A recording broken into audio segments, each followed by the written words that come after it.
Hello दोस्तों, मैं आपका दोस्त अब्दुल गनी अपने YouTube channel only one school में आपका स्वागत करता हूं। जिस तरीके से क्रिप्टो करेंसी जो मार्केट है ख़ास तौर से इंडिया के अंदर, उसको ख़त्म करने की जो एक कवायद सबसे पहले रिज़र्व बैंक ऑफ इंडिया ने स्टार्ट की थी, यानी कि आज से अगर आप उसको कंपेयर करें तो उन्होंने ये रिक्वेस्ट की थी कि सारे क्रिप्टो करेंसी एक्सचेंज को जो भी ट्रांजेक्शन हैं उन सबको बंद कर दिया जाए, जिसका इम्पैक्ट हमको देखने को मिला भी था। बट बाद में सुप्रीम कोर्ट ऑफ इंडिया ने उसको हटा दिया था और उसके बाद कुछ चीज़ें नॉर्मल होना स्टार्ट हुई थी। और उसके बाद आपने देखा कि किस तरीके से बिल को इंट्रोड्यूस किया गया जी कि 30% टैक्स लगाया जाएगा। तो ये सब चीज़ें होने के बाद अब शायद कोई प्रॉब्लम नहीं आनी चाहिए थी। जिस tरीके से टैक्स पब्लिक देने को तैयार थी, कि सब कुछ होने को भी तैयार था, फिर भी बैंक जो इंडिया के हैं वो अपनी तरफ से एक क्या ना बैरियर, एक कह सकते हैं ना, एक पॉइंट ऑफ रिजेक्शन फेस कर रहे हैं कि हाँ जी, हम ये करना नहीं चाहते हैं। वो क्यों? क्योंकि उनको डर लग रहा है कि आरबीआई उनकी क्लास ले लेगा कि हाँ जी, आपके प्लेटफॉर्म से इतनी ज़्यादा ट्रांजेक्शन्स हो रही हैं और आप उसको मॉनिटर नहीं कर पा रहे हैं।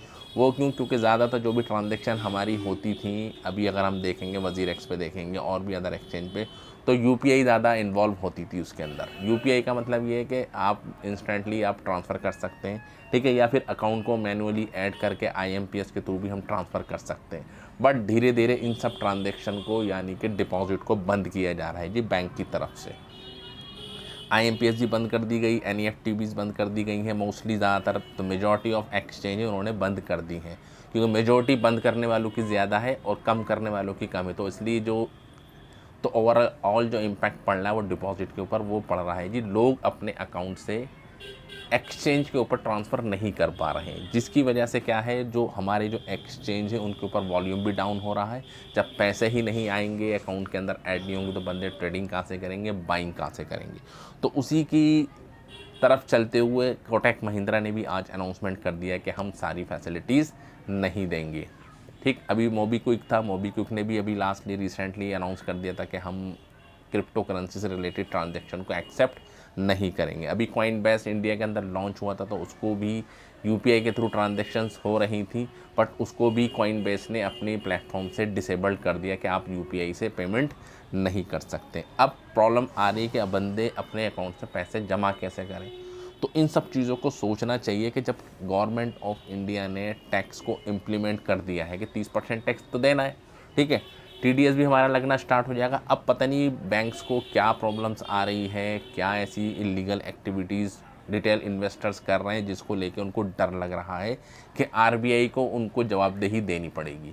जबकि पता है, हम सबको मालूम है कि जब हम किसी भी एक्सचेंज के ऊपर रजिस्ट्रेशंस करते हैं, वज़ीर एक्स हो गया, कॉइन स्विच कुबेर हो गया, कॉइन डिसेज, तो सबका पैन कार्ड लगता है, सबका आधार कार्ड लगता है, सबका एड्रेस सबको पास होता है। फिर भी अगर इतना सब कुछ होने के बाद भी अगर आप ट्रांजैक्शन को ट्रैक नहीं कर पाएंगे तो फिर क्या फ़ायदा।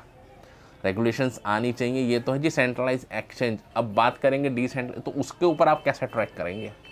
तो कहने का मतलब ये है कि ये अभी बैंकिंग सिस्टम और हमारा आरबीआई, ख़ास तौर से आरबीआई की जो टेंशन्स बढ़ी हुई हैं जी क्रिप्टो करेंसी को लेके, वो इसके फेवर में है ही नहीं कि इसको लीगल किया जाए। इसको तो वो चाहता है कि ऑन द स्पॉट आज ही इसको बंद कर दिया जाए। ठीक, तो ये सब चीज़ें समझ में नहीं आ रही हैं जब एक्सचेंज के ऊपर सब कुछ डेटा अवेलेबल है आपका। फॉर एग्जांपल मेरा केवाईसी हुई हुई है जी वजीरेक्स के ऊपर, तो गवर्नमेंट को पता है ना कि मैंने अपने अकाउंट्स में कितने वजीरेक्स के ऊपर डाले और मैंने कितने निकाले, सब ट्रांजेक्शन चेक हो सकती है।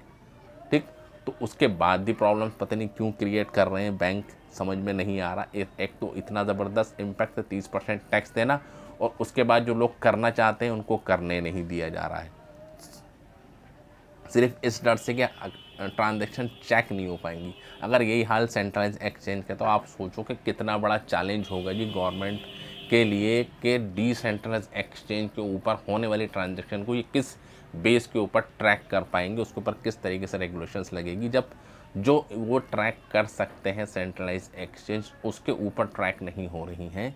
तो ये सब चीज़ें हो रही हैं जो समझ से बाहर हैं। और कोटक महिंद्रा बैंक ने भी कहा है जब तक रेगुलेशंस नहीं आ जाएंगी हम इसको चालू नहीं करेंगे, यानी कि डिपॉजिट। और ये इस वजह से हुआ कि मोबीक्विक ने सारी फैसिलिटीज़ को सस्पेंड कर दिया कि हम अपने प्लेटफॉर्म्स के थ्रू आपके एक्सचेंज के ऊपर डेटा यानी कि अमाउंट को डिपॉजिट नहीं किया। नॉर्मली हमको पता है कि मोबीक्विक के अंदर हम बैलेंस लेते थे और वहाँ से हम अपने वजीरस के अंदर डालते थे, जबकि उसके अंदर भी 1,000 10,000 अगर आप डालते थे तो आपको 2% का टैक्स देते थे लोग, 177 प्लस GST कटती थी। उसके बावजूद भी अभी भी क्यों डर लग रहा है? जब हम टैक्स देने को तैयार हैं तो फैसिलिटीज़ क्यों नहीं मिल पा रही हैं? और सबसे बड़ा स्टेटमेंट ये निकल कर आता है जी NPCI, national payment corporation of India, जिसके अंडर में आप देख सकते हैं UPI आती है। उन्होंने साफ बोल दिया कि हम को नहीं पता कि क्रिप्टो करेंसी एक्सचेंज के ऊपर हमारी UPI के थ्रू ये सारी ट्रांजैक्शंस होती हैं। एक तरह से उन्होंने साफ इनकार कर दिया कि ये हमको नहीं पता कि ट्रांजैक्शन पे भी शायद UPI यूज, जबकि हमको पता है कि UPI से सारी पेमेंट लेते हैं। अगर बात करें जी P2P की, तो P2P तो सारा UPI बेस्ड होता है, ठीक। तो उसके ऊपर भी रेगुलेशंस लगाने की बात शायद आने वाले फ्यूचर्स के अंदर कुछ आपको देखने को मिल सकती है। और हम सबको पता है कि UPI का यूज़ सबसे ज़्यादा करते हैं जी हम आज के डेट में इंडिया के अंदर, ठीक है। तो RBI इसको गवर्न करती है, तो वो भी कह रहे हैं कि हम it's hard to track the nature of transaction from UPI, यानी कि UPI क्या होता है? पॉइंट टू पॉइंट्स होता है, मैंने आपको पैसे दिए, आपको मिल गए, ठीक ठीक, बट ट्रैक हो सकती है, ठीक है। ये बस अपने आप को पीछा छुड़ाना चाहते हैं किस तरीके से क्रिप्टो करेंसी को इंडिया के अंदर सर उठाने नहीं दिया जाए, बट ये शायद भूल जाते हैं जी बैंक और ख़ास तौर से हमारा गवर्नमेंट RBI जिसके अंडर में है, तो वो भी इस चीज़ को समझ नहीं रहे हैं कि हाँ जी कितना ज़बरदस्त पोटेंशियल हमारी इस क्रिप्टो करेंसी यानी कि ब्लॉकचेन टेक्नोलॉजी में है। बट आज इनको समझ में नहीं आएगा, पर जब समझ में आएगा तो बहुत देर हो चुकी होगी। जिस तरीके से दुनिया, अगर बात करें जी ऑल ओवर वर्ल्ड, किस तरीके से एक्सेप्ट किया जा रहा है, अमेरिका उसको एक्सेप्ट कर रहा है, रशिया के अंदर, यूक्रेन के अंदर, आप सब देखें कि इतना सब कुछ बिगड़ने के बाद भी वो उसको इम्पोर्टेंस दे रहे हैं। और जिस तरीके से यूक्रेन की सहायता करी जी क्रिप्टो करेंसी ने, अपने लेवल पे लोगों ने उसको डोनेशंस दिया, तो आप सोच सकते हैं कितना इम्पोर्टेंट, क्योंकि ये सब चीज़ प्रॉपर्टी किसकी होती है? क्रिप्टो करेंसी ख़ास बंदे की होती है। गवर्नमेंट का इसके ऊपर होल्ड नहीं होता, किसी इंस्टीट्यूशंस का इसके ऊपर होल्ड नहीं होता। अगर मेरे पास बिटकॉइंस तो वो मेरा है, मुझसे कोई छीन नहीं सकता है, ठीक है। अगर मेरे पैसे मेरे अकाउंट्स के अंदर पड़े तो उसके ऊपर जो फाइनल जो अथॉरिटी है वो RBI की। RBI कभी भी हमारे अकाउंट्स को सस्पेंड करके उसके अंदर से जो पैसा है उसको फ्रीज कर सकती है, हम चाह कर भी उसको नहीं निकाल सकते, ठीक। But in case of crypto currency ऐसा बिल्कुल भी नहीं होता। क्रिप्टो करेंसी आपकी अपनी खुद की होती है, चाहे उसकी वैल्यू ज़ीरो हो जाए, बट आपकी जो क्वांटिटी है, नंबर ऑफ टोकन्स जो कॉइन्स है वो आपके हैं। आज भले ही उसकी वैल्यू हो जाएगी ज़ीरो, बट कल इसके अंदर इतना पोटेंशियल है कि उसकी वैल्यू ऊपर जा सकती है। जब ऊपर जाएगी तो जाहिर सी बात है जो फिएट करेंसी, जो लोकल करेंसी होती है किसी भी कंट्री की, तो उसके ऊपर उसका इम्पैक्ट पड़ेगा ही पड़ेगा।